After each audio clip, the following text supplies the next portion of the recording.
Hi, I'd like to welcome all of you today. I think we're still going to have a few people waiting to get in, but I wanted to welcome you all. During most months of the year, on the third Thursday, we host our Lunch with League, which is we feature speakers on special subjects, those that we think are interesting to the public. And as I'm sure you can guess, with the upcoming November election, this is a really busy season for all of us. Everybody's studying what their ballot choices are, and league members are working to provide nonpartisan information for voters. After we hear from our speaker, I'll describe what we've been doing to provide our educational information. But first, for any of you who might not be a member of the league, I just wanted to review that we have been now, we're celebrating our 100th birthday. We started in February of 1920.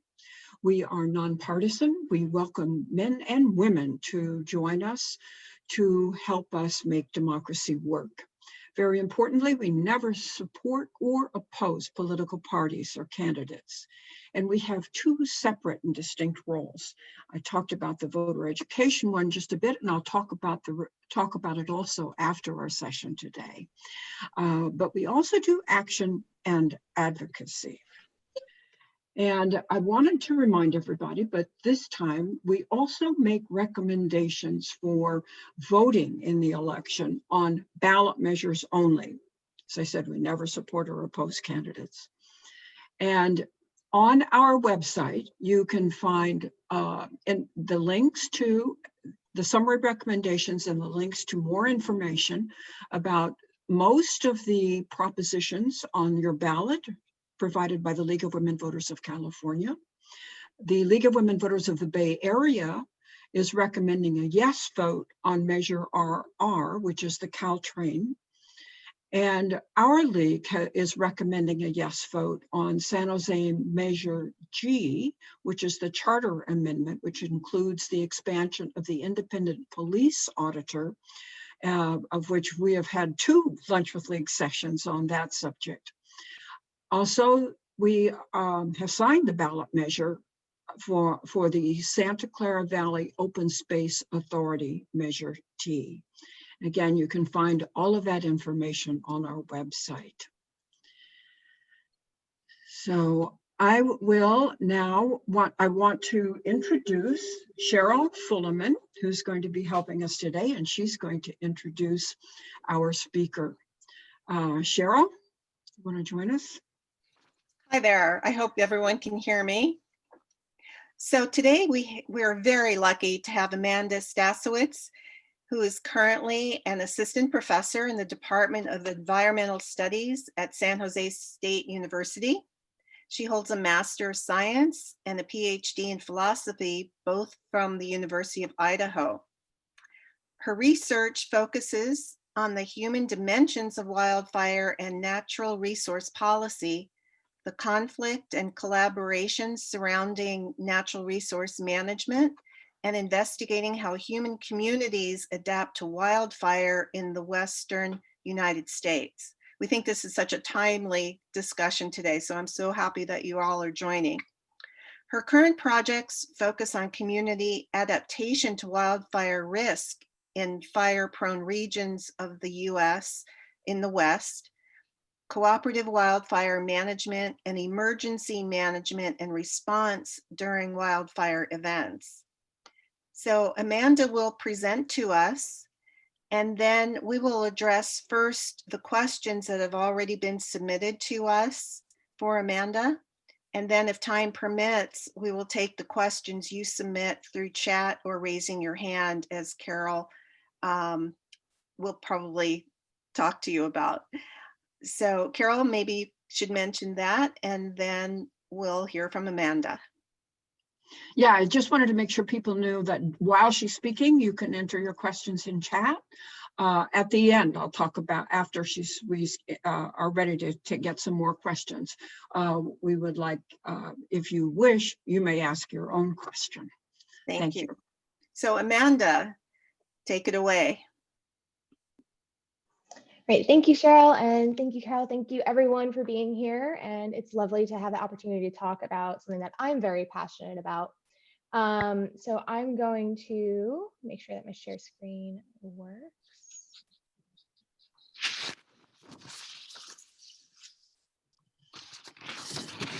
So yes, today I'm going to chat with all of you about the human dimensions of wildfire management, the challenges, the current approaches we have, and kind of the future. I am a member of a wildfire interdisciplinary research center that is just getting started up at San Jose State University. And my role in that is the human dimensions specialist or the wildfire management specialist.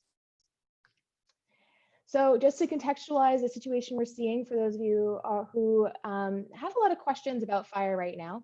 Obviously, this last season, we had some of the largest wildfires in California state history. Some of them are still burning, some of them are in our area. So the SJSU lightning complex obviously is very familiar to those of us who live in San Jose or Santa Clara. And then we also had fires that didn't rank here, but were also devastating, like the CZU over in Santa Cruz. We're seeing every year, we're starting to see these record-breaking fire events. We're starting to see larger fires on landscapes. This also translates to more acres burned over time. With 2020 looking to, depending on where you're looking right now, the updates and information, 2020 is going to blow everything kind of out of the water as far as acres burned.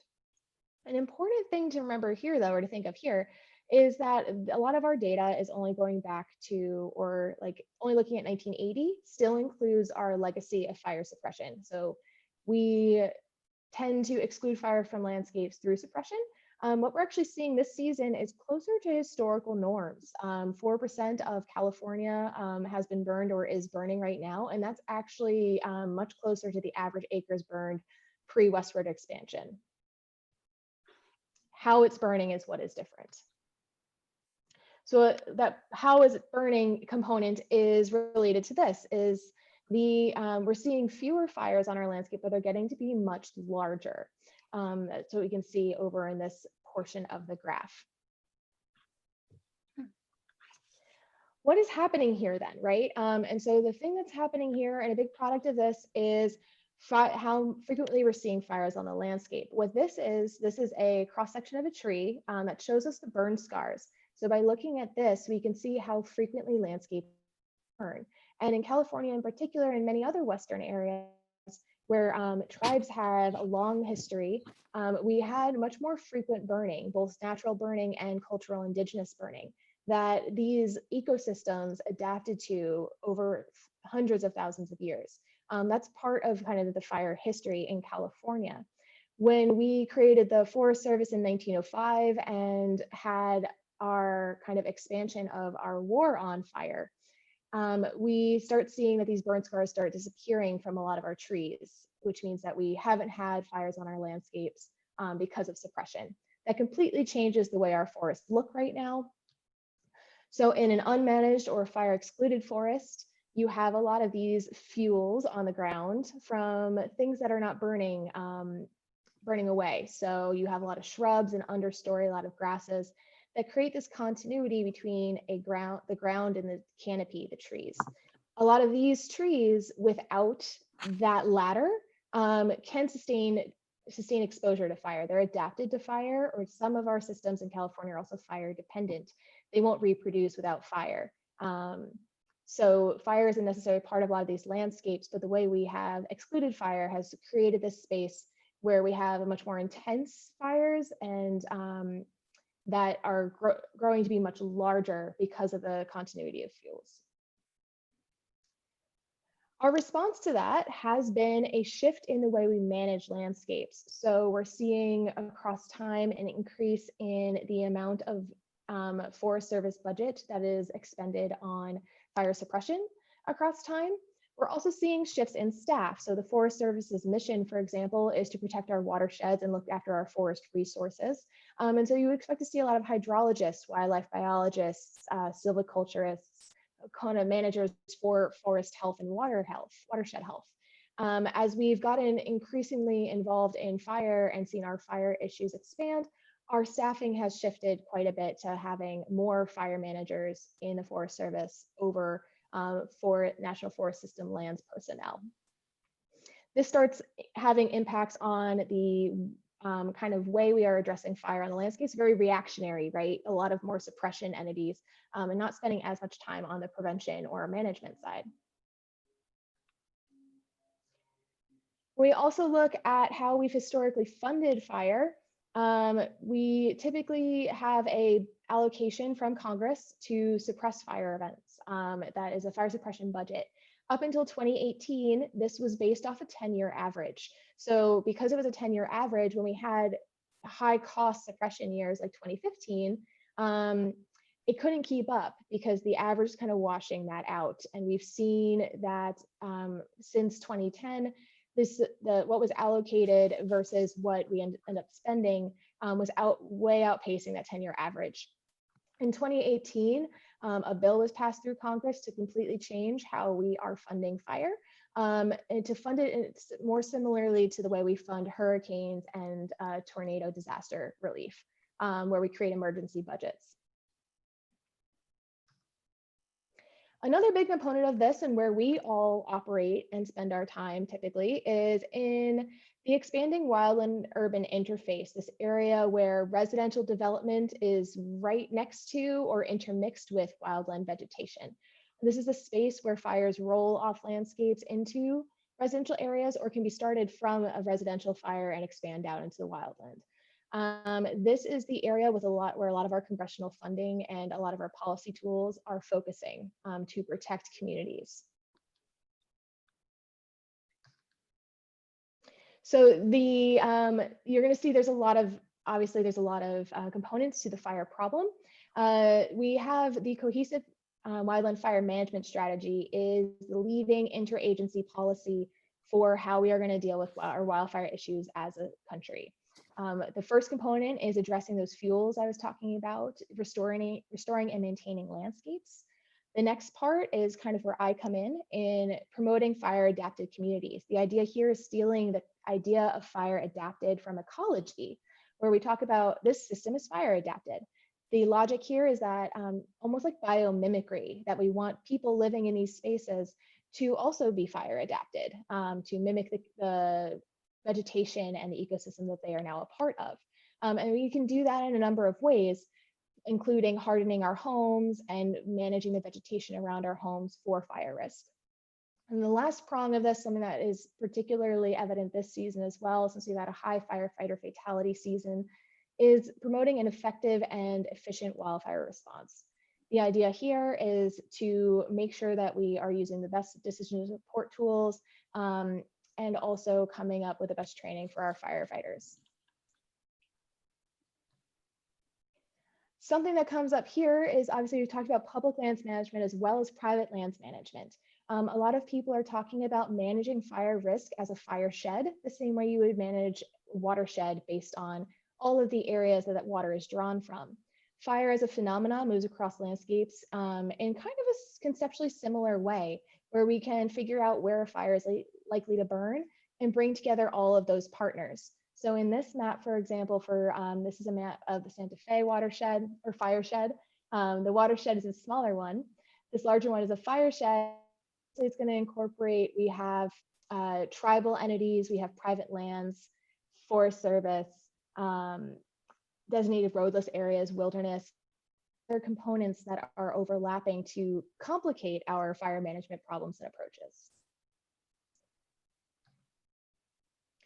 When we're talking about fire adapted communities, I wish there was, but there's not one kind of cookie cutter solution for every community. Obviously, communities that are more urban or suburban, that have maybe more economic, higher income, higher education, certain resources in that space are going to adapt differently from our communities that are mountain communities, from your ski towns and lake communities that have a very different meaning for fire on their landscape and desired outcomes. We're going to manage it differently there than you are in your kind of more cabin-based areas or more rural lifestyle regions where people are just looking to live and enjoy the landscape. And then we also have our working landscapes, places where ranchers, loggers, and our agricultural entities are operating. They have a very particular skill set where certain education programs you're going to be bringing to these other communities are going to be a little offensive to bring them up in a working landscape community type.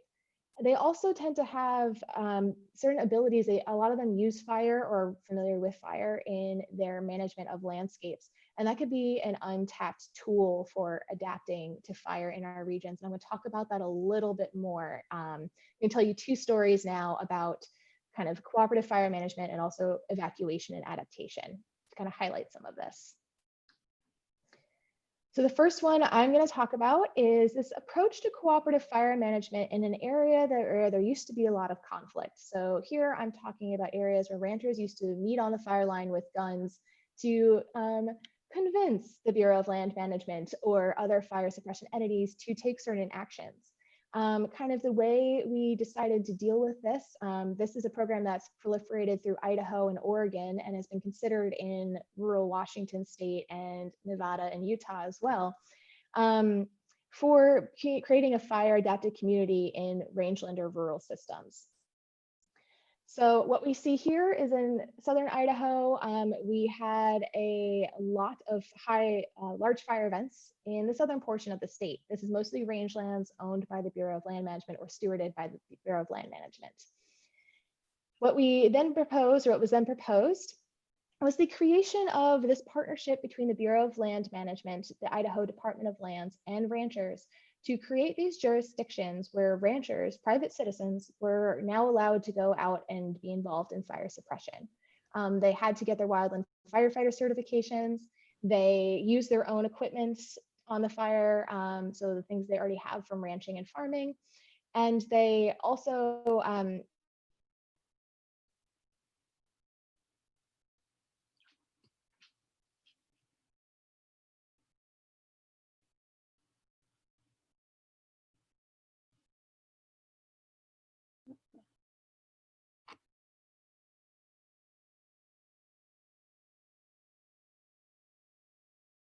and where we're starting to see rangelands fragmented to an extent by exurban developments.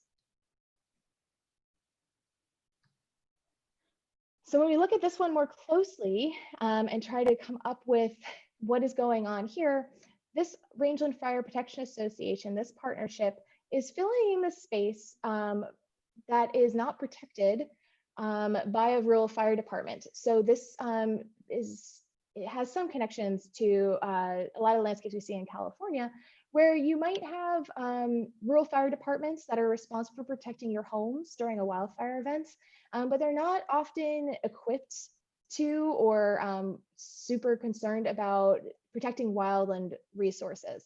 And for ranchers, their whole livelihood is in their ability to access forage resources on landscapes. So that's their stake in this and why they come to the table. This RFPA, when implemented in this landscape, had a couple different issues here that are really relevant to the kind of the collaborative approaches we are taking for fire management right now, and for the ideas of how do we increase the number of boots we can have on the ground during fire season. So some of the takeaways here, this partnership mostly emerged out of the ranchers' inability to get past roadblocks and to get back to their properties or to their federal grazing leases to evacuate cattle. And many of you may be familiar with this if you have had experiences evacuating or getting evacuation warnings. When those mandatory evacuation orders go out, it is not uncommon that you're going to encounter roadblocks on your way back in. Evacuating pets and livestock is a really challenging part of experiencing a wildfire event. The ranchers used this program, getting their certification, as a way to bypass the roadblocks and get back in, because they had training to assist in suppression and were also going to get their cattle out. Organizing later than other entities that had been established in a less complicated landscape, more homogeneous landscape, meant that they could learn from those other partners and kind of take their documents and templates and their best practices for how to talk to the Bureau of Land Management and work with federal entities and state entities, and then build their own. But they did have to adapt it to their space. So something that we have here is the rural fire departments were initially concerned about competing with the RFPAs for volunteer firefighter funding. So there are funds out there specifically for volunteer-based fire departments, and which the Rangeland Fire Protection Association would qualify under since they became an NGO. The Rangeland Fire Protection Association basically had to comfort or convince the rural fire departments that they were not going to be competing for those funds, that they were going to be self-funded with membership dues and use their own equipment. This is particularly important in rural counties and rural areas where we don't have necessarily a tax base to support these fire departments in the same way. A lot of them do lean pretty heavily on these kinds of programs. The Rangeland Fire Protection Association liaisons were needed to alleviate these concerns. And a good thing here was we did have some ranchers who had done time as Bureau of Land Management firefighters, and they were kind of able to use that lingo to go and talk and with agency partners and create these partnerships in these spaces. Largely, the Rangeland Fire Protection Association members, the ranchers, were disinterested in equipment. The Bureau of Land Management and other partners have ways of getting equipment at our federal excess and reallocating them to places like volunteer fire departments and Rangeland Fire Protection Associations. The RFPAs, the ranchers, were not interested in this equipment, largely because it meant that they couldn't use it in their operations. They could only use it for firefighting, and the cost of upkeep on those engines is not worth it to the ranchers if they couldn't also use it in their day-to-day operations.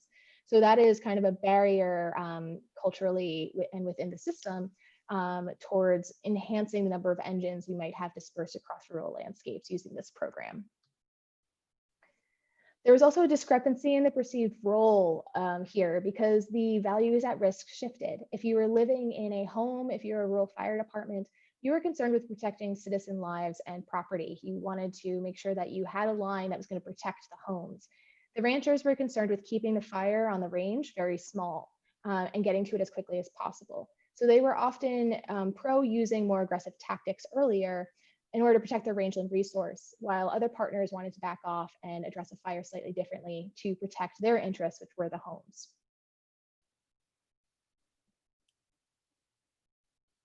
So overall, it needed adapting to the local circumstances. This is one of those ideas where even though these people were very similar to other ranching communities throughout Idaho, there needed to be adaptations here to the local context, whether that was ecological or the history of conflict in the area between agencies and private individuals. There was that need to negotiate the roles, and that this conflict is not going away in this space. There's going to be this tension between mission statements, and mission alignment is going to be an important thing for making sure, seeing if we can get adaptation programs to work across the West. There was confusion here about whether the RFPA was that wildfire suppression entity that was going to be backup, or if it was going to be the one that buffered the wildland urban interface and that landscape there.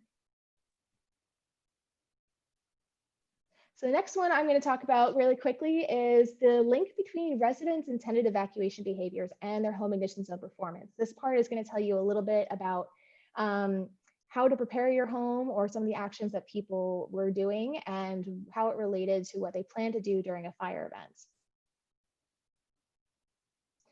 So in the US, civilians are largely encouraged to evacuate during a wildfire event. You're all going to be familiar with this. A lot of people have asked me, if they said to evacuate, why didn't they evacuate? And the answer here is that there's a number of reasons that you might not evacuate during a fire event. And it's important to think about these in advance of fire season. If your community has limited ingress and egress, if you only have one way in, one way out, if you have high density housing, that could be a problem. You might have a lot of people hitting the road at the same time.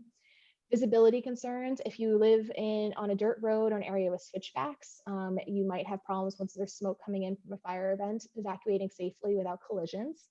And having limited service can make evacuation challenging because instant alerts might not reach you. It might be hard to get the word out that an evacuation order has been issued. This has led to the development of alternatives to evacuation. These are things that you could do instead of evacuating. One of them is staying and defending your property. The idea here is that if there are little fires that are moving in advance of the main fire front, mostly through embers that can ignite little fires on your property, you can defend against those. and prepare your property and then shelter during the main flame front within your home. The other alternative is sheltering in place. If your home is not prepared, a lot of communities will actually create little shelters where you can go and be kind of in a building all together. And the idea here being that you're going to shelter as the fire moves around you. You're going to have access to clean air. You're going to be sheltered from radiant heat and toxic fumes that do burn off fire events.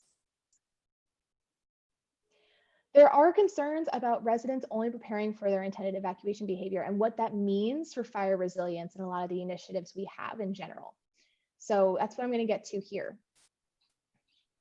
So what I did is I did a survey of a number of homeowners in the wildland urban interface and asked them a number of questions. And based on their answers to these questions, they fell into certain groupings. So people who are more likely to stay and defend were people who indicated they were going to stay and protect their property. They were the least likely to say they were going to evacuate as soon as they heard about a fire that was going to come to their property. They were more likely to size it up and think really autonomously about that issue. They were also likely to wait and see if a fire was going to impact their property, wait for more visual cues, like, do I see a flame front? Is there smoke nearby? This is also a place where a lot of people have split households. So in the gender of wildfire literature, there's a lot about how women, especially women with young children, are more likely to evacuate, and a male in the household, which in a traditional household is more likely to stay behind and defend the property. People who are going to evacuate were going to be the people who agreed most with statements related to, I'm going to evacuate and authorities tell me to do so. My neighbors and I would work together to evacuate. A lot of times you might want to check in on neighbors on your way out, help find pets, things like that. And the people who agreed the littlest with, I will remain on my property regardless of authorities' evacuation orders. The last group, the shelter in place group, was a relatively, they're the people who tend to agree with the statement that I would remain at home and shelter during a fire event. A lot of times these are people who are considering they may have issues evacuating, such as people who have a disability, who may also live alone and will struggle with evacuation. So a lot of times they're thinking about sheltering in place. It's also the I don't know group, people who say they don't know what they would do during a fire event. And they don't know how they would make that decision. And what often happens is if you delay that decision for too long, you often are defaulted to sheltering in place. What we saw in this population was that a significant proportion of the population did intend to stay and defend their property. Then a similarly large proportion was planning to evacuate. So for those of you who are interested in things you can do around your home, one of the components of fire adaptation is vegetation management in the immediate spaces around your home. Often this goes, depending on the ecosystem type you are in, this is 100 feet to 200 feet from your home. Obviously, we run into problems here, struggles here with your property size. So if you are on a quarter acre or half acre lot, you might not have all of these zones, which means that your neighbors are part of your fire risk. That becomes very challenging in the wildland urban interface on small parcel sizes.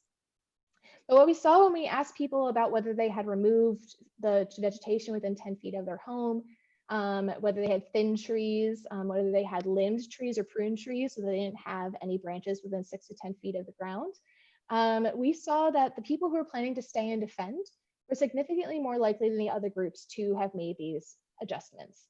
These are some of the most basic adjustments we ask people to make in the wildland urban interface that help us create fire acceptable landscapes where it would be safe to go in there and suppress fire in this space. And it's also increased the likelihood that a fire can move through the space without doing great ecological damage or harming a home, because it mimics what the system should look like if fire had been through there. The next section of questions that we asked for more stay and defend actions, ways you can stay and defend your home passively or actively, include things like having a safe zone on your property, having a generator to power water pumps, having a water supply, keeping your driveway clear for emergency access vehicles. So this is like having your driveway be at least 12 feet wide and with 15 feet of clearance.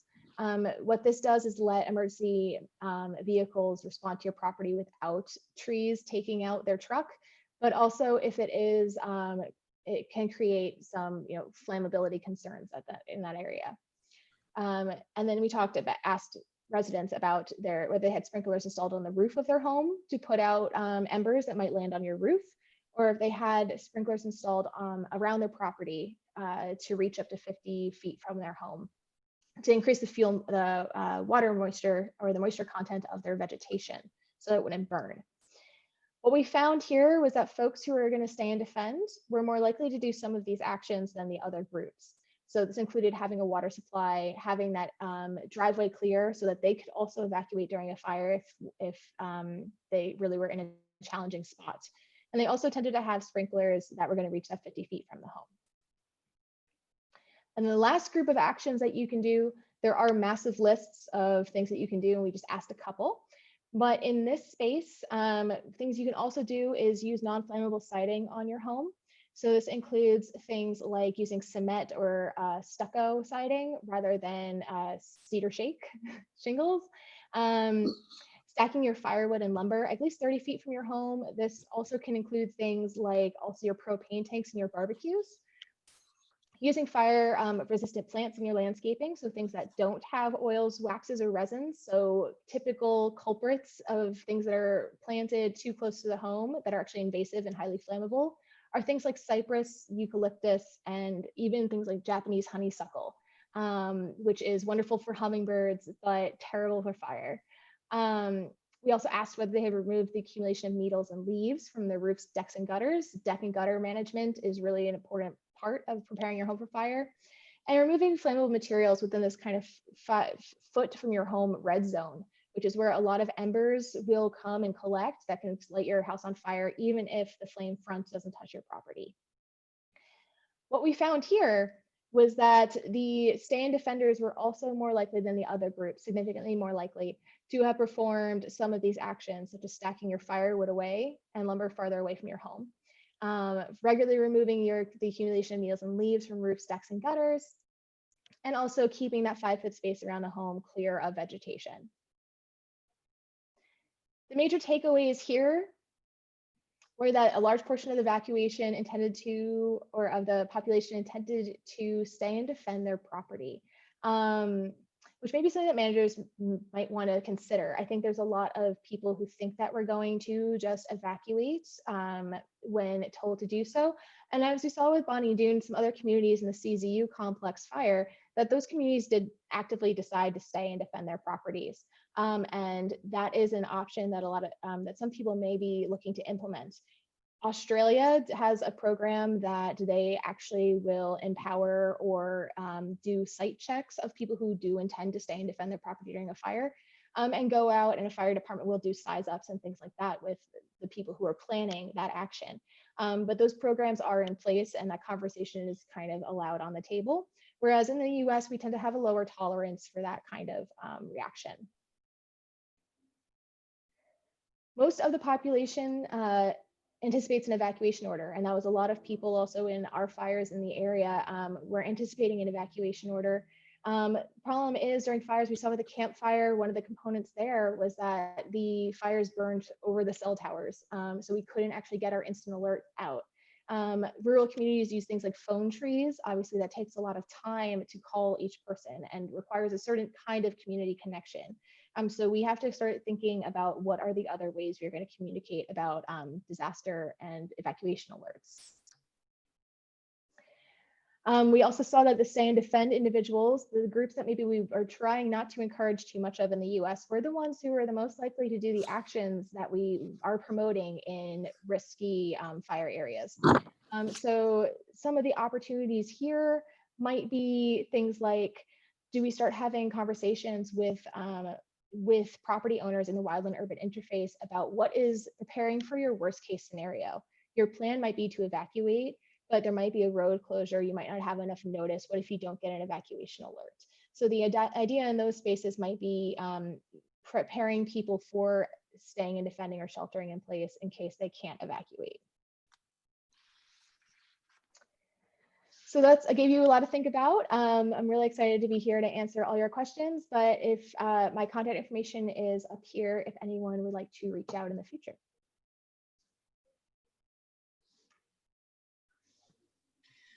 Thank you, Amanda. That's great. As I said, if you want to, I know we've got some questions coming in from chat, and Cheryl will ask those as they come up. If you would like to ask a question yourself, just please click on raise hand. To do that, go to the participant list, and you can click on raise hand from there. Cheryl?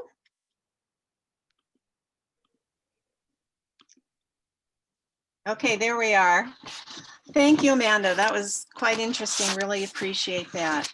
So some of the questions have already been answered, but some of these are more specific toward fire prevention. So we've talked about safeguarding property from the fires, but is there something that can be done to reduce the number of wildfires? What can the average California citizen do to support the state in managing wildfires, and what can our organization maybe do to support some of those efforts? If you can comment on that. Yeah. So one of the interesting things here is I almost think I don't want to discourage the number of fires that we're having. It's actually that we need more fires. We just need more small fires on our landscape. So right now, 4% of California is on fire or has burned this season. And that's actually traditionally the proportion of the state that should burn annually. The problem here being that we had hundreds of thousands of acres of fires that were more than 300,000 acres. And that's not the way fire is traditionally supposed to go across landscapes. We're supposed to have little pockets of low severity fire. When you have that, it doesn't get as smoky because it's not burning as hot and your trees aren't burning.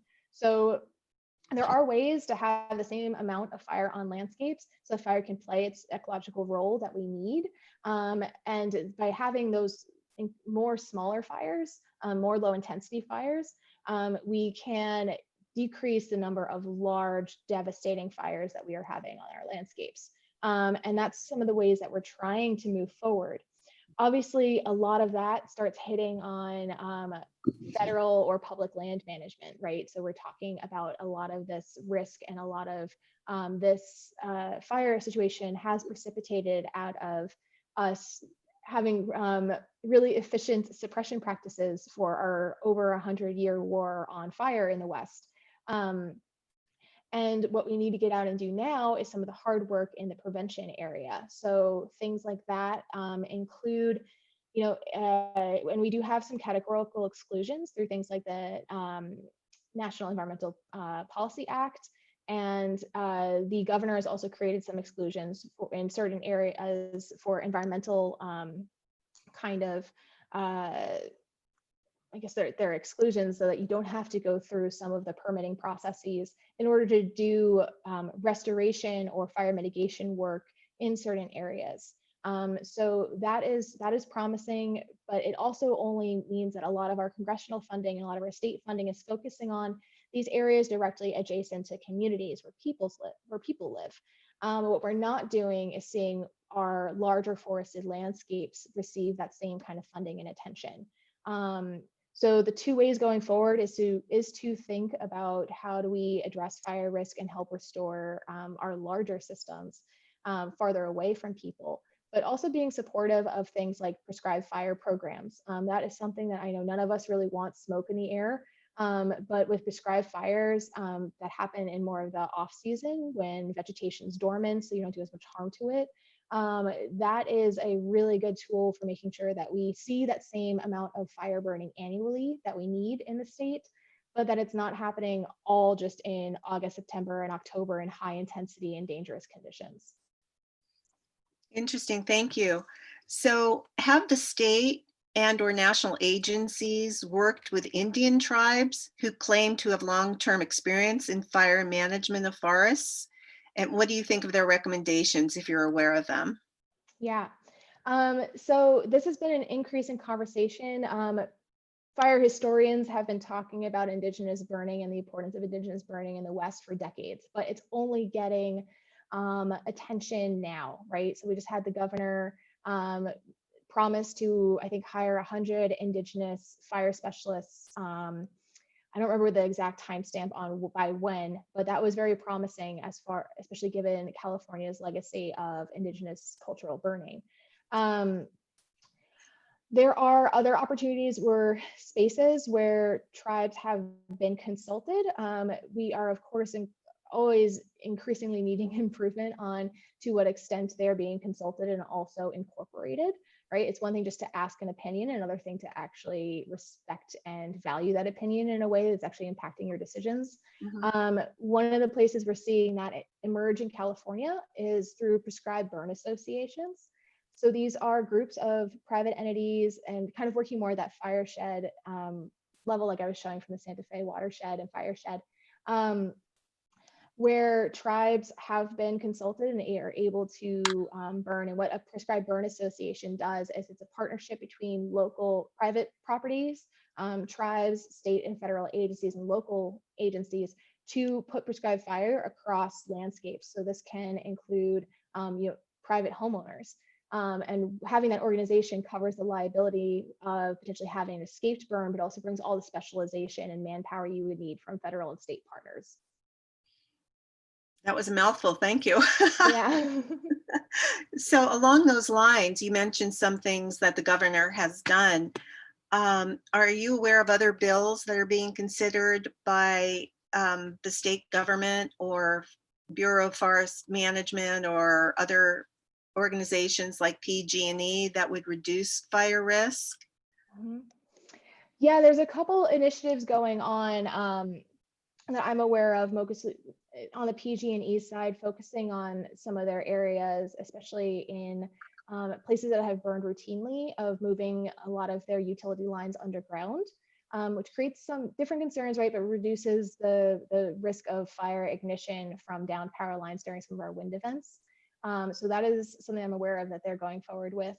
I do know there were a couple other kind of bills that were proposed at the end of the legislative session recently related to suppression funding and also prevention funding, because that has a legacy of being problematic when we do have, even given the new, so that new way we fund fire bill that I mentioned from FY18 would take effect. This is the first fire season it's taking effect, where we're funding fire suppression differently for our interagency responses.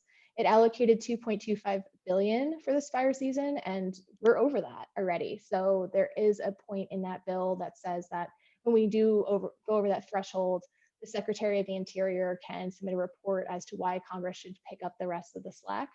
But this kind of funding problems has led to states wanting to or needing to think about taking more ownership of fire suppression costs and increasing their capacities. Thank you. And we did have several questions about funding and budgeting, but I think that you've covered that pretty well. So can you tell us, you mentioned about the 4% wildfires on average, and now they're larger rather than the smaller ones that we've had in the past. The question is, are you suggesting that climate change has not impacted the high levels of wildfires?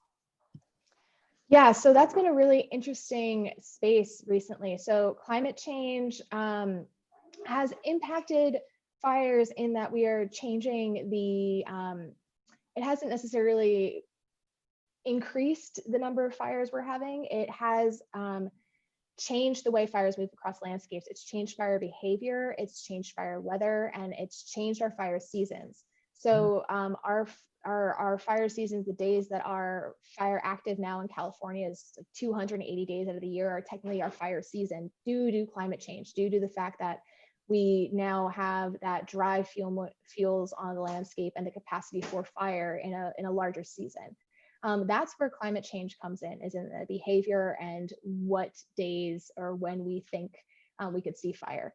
Because what's been blanketing a lot of the impacts, that 4% that I'm talking about, and getting us back to traditional or our legacy of burning, our fire history, pre-colonialization of the West, has been that we've been so good at suppressing fires over this last 100 years where we've started seeing our climate change impacts at the same time. So it's really challenging to disassociate those two. To say that our fire problem in California is completely climate change is not accurate at all. Some models will say that up to about 20% of the way we're seeing fires moving across our landscapes right now can be attributed to climate change, but a lot of it is forest management practices and our legacy of fire suppression in the country. Thank you. Mhm. So here's an interesting one. How do we decide which fires are named for an individual place and which are letters representing more than one place? Mm-hmm. Yeah, so when we saw the lightning complex fires, what happens there is normally for fire naming, it's the person who calls it in, the geographic space to say. So there's a fire off of I don't know, West Road, and so that would be either the West Fire or the West Road Fire. When we had what we had this season, which was over 10,000 lightning strikes starting fires, you just start running. It's hard to create names for those. We end up with a lot of codes, and in our area, the codes they used were the codes or the names for the different CAL FIRE districts. So the CZU district got the CZU fire, the LNU district got the LNU fire up north, and that's how we ended up naming those fires this year, just because we did have that major weather lightning event. Thank you. So can you talk a little bit about how effective the insurance companies are in helping people get back into their homes?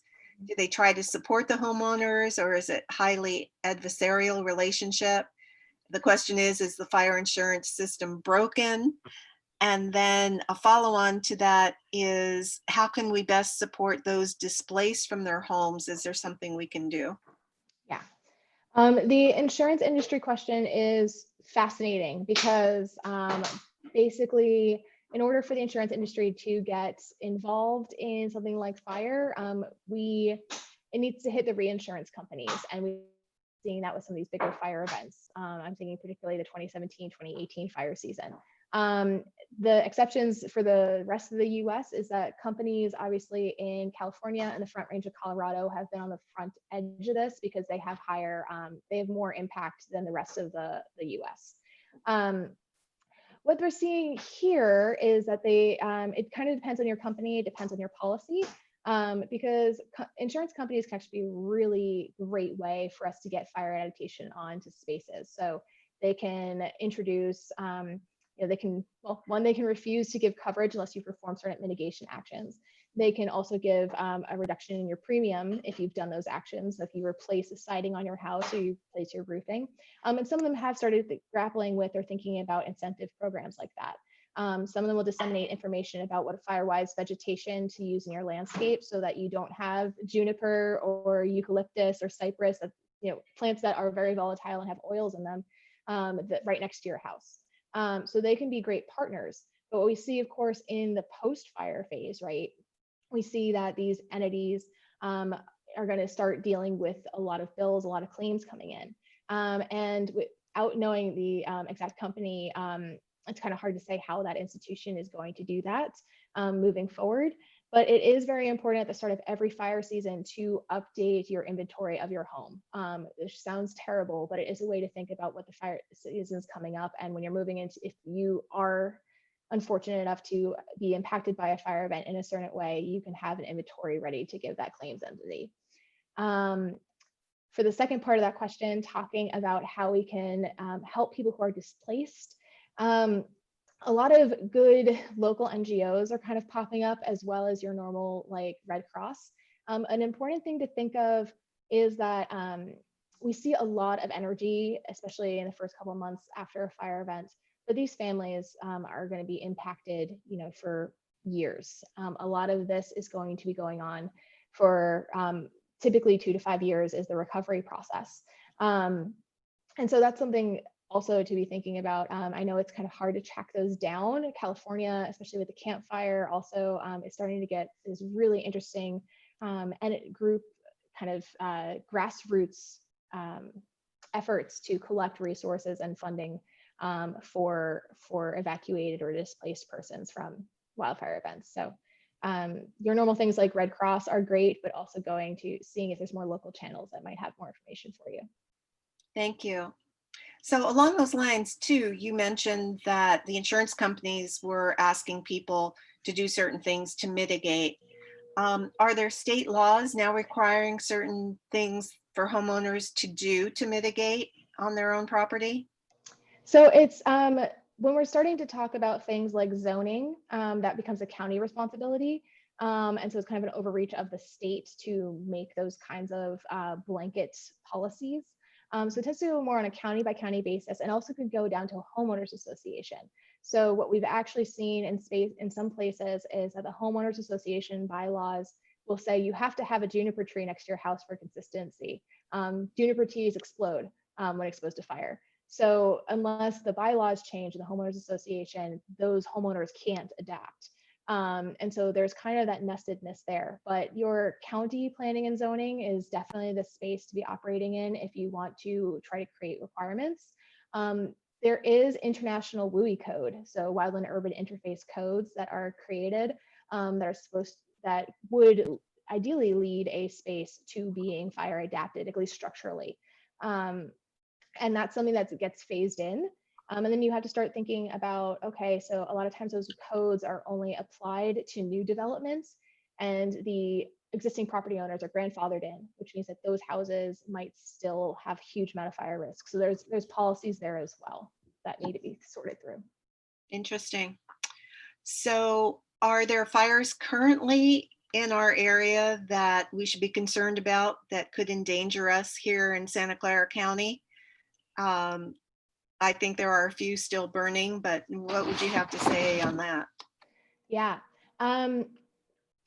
What I would say on that is that I don't know how many of you, one of the interesting things, one of the problematic things particularly is that CAL FIRE and a lot of organizations have gone to using Twitter as a place to update their fire evacuation information rather than their websites. So I know especially with the CZU complex, we had a couple complaints coming in related to that information was hard to come by unless you were using certain apps that are affiliated with social media.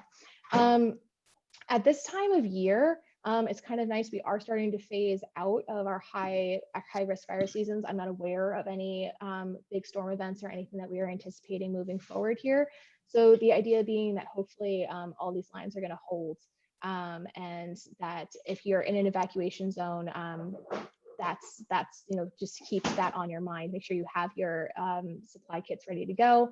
But unless we see major wind events, I wouldn't expect these fires to really blow up anymore. Thank you. Hopefully these next few days we're in the big fire watch. I'm guessing, not guessing, we know from the news because of the winds and the high temperatures. So crossing our fingers. So just quickly, one last one, and then we'll turn it back to Carol.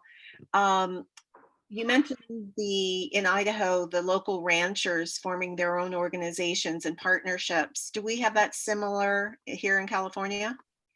It hasn't been applied to California yet. I do think there's capacity for it.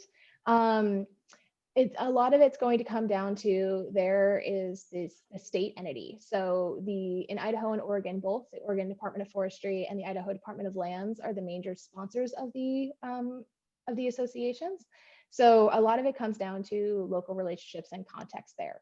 But that's a really fun and interesting space to operate in because the ranchers were kind of this untapped resource, and a lot of folks who live in the wildland urban interface might also be an untapped resource, but don't have time to join their fire department and get all those certifications, and are really interested in wildland firefighting. So we need to create new policy tools for people who are only interested in that space. Okay, and then the last question, are there areas where we shouldn't be building houses because of the fire risk? And if so, what's being done to address those problems? Mm-hmm. Yeah, I'd say that there definitely are areas where building new homes or building homes in general is not the smartest idea for fire risk. We do have maps kind of showing some of these spaces. Some insurance companies have started actually including that in their consultation process. It creates these interesting issues because obviously there's some tension there related to things like county funding, especially in rural counties where you want new development to increase your tax base. and that a lot of these properties we actually see slightly differently from some other disasters, is that, in hurricanes and floods, we see that below poverty line populations are the ones that tend to be most heavily impacted because they have to live in areas with the highest risk. In wildfire, we actually see that people at highest risk tend to be more affluent because they can afford to live in pretty places on the top of mountains or on cliff sides that have high fire risk. So that is another component of this conversation. Very interesting. Thank you for all of this wonderful information. I think that's it for right now, and I'll turn it back to Carol. Thank you. Thank you, Amanda. I have one question. Could you tell me something about your organization at San Jose State University? How long have you been around and what's the scope of your responsibilities? Sure, yeah. So I am a new faculty, and the Wildfire Interdisciplinary Research Center at San Jose State is new this year. The San Jose State has always had a fire weather lab. So we have the only mobile LiDAR, on a truck that goes out to fires to collect information about fire weather to better inform decision support models. And we've expanded that now. That was with Dr. Craig Clements, has been running that for the last couple of years since he got here in 2007 at San Jose State. The rest of us are new this semester. So I am the kind of social scientist, wildfire management and policy specialist. We do have a new Professor Kate Wilkin, who is a fire ecologist. Adam Kochansky, who is a modeler, so he works a lot in that arena. And then Ali Todi, who is a combustion specialist. We also have a remote sensor who is joining us in January, who is a specialist in international remote sensing of fires. Fascinating. That's great. Thank you so much, Amanda. And thank you so much, Cheryl, for asking all the questions. You did a great job. And we'll watch for words from you in our newspapers and things like that. So thank you very much. Yes, of course. Thank you for having me. It was a pleasure. Yeah. In wrapping up a little bit, I would like to say something about what we are doing for voter service activities in our area, because so many of you have been working so hard. Sandy Moore has been working really hard organizing several candidates forums, and we're working on another one right now. And so everybody on her teams has just done a fabulous job. Martha Beatty's been heading up the pros and cons on ballot measures, and that team has been going out and giving a lot of events. We also have, I should back up and say, we've been making, since everything is Zoom based now, we have all the recordings of candidates forums and of some of the pros and cons, especially the ones that we did on Create TV. And of course, Sarah Nicholson is heading up voter registration. And Judy Connor is doing VotersEdge.org with her team, especially Susan Gore. And I wanted to say something a little bit more about Voters Edge, because I want to encourage all of you to go to VotersEdge.org right now to enter your street address and your zip code, and you will get out all of the information that is up there right now about candidates and measures and campaign financing, especially. But you will probably find that there are some candidates that don't have their information up, and you can help us. We have contacted all candidates. We have been sometimes trying to nudge them. But there are still some candidates who are not participating. So if you see the little no info provided instead of a candidate photo, you should be able to click on that and find out if we have the email address of the candidate. You will be able to click on the encourage candidate to share their information on Voters Edge. And then you can just send them an email, and you could tell them something like, if I didn't see anything about you on Voters Edge, I can't vote for you. And I bet maybe we'll get more to participate, and then you'll be able to help everybody who's going to Voters Edge. Also, everybody should have their ballots now. And I know you've found all kinds of information about how to return the ballots. I think everybody's been doing a great job by advertising that. But one of the things that's really cool is you can track your ballot, especially after you mail it in. You will be able to find out after the election is over, not before, the status of that ballot. You will eventually be able to find out whether or not your ballot has been counted. So if you find out that your ballot hasn't been counted, you can go back and in fact, I think you will have a chance to rectify that. So please vote on November 3rd. Thank you so much for visiting us today, and we will see you again soon. And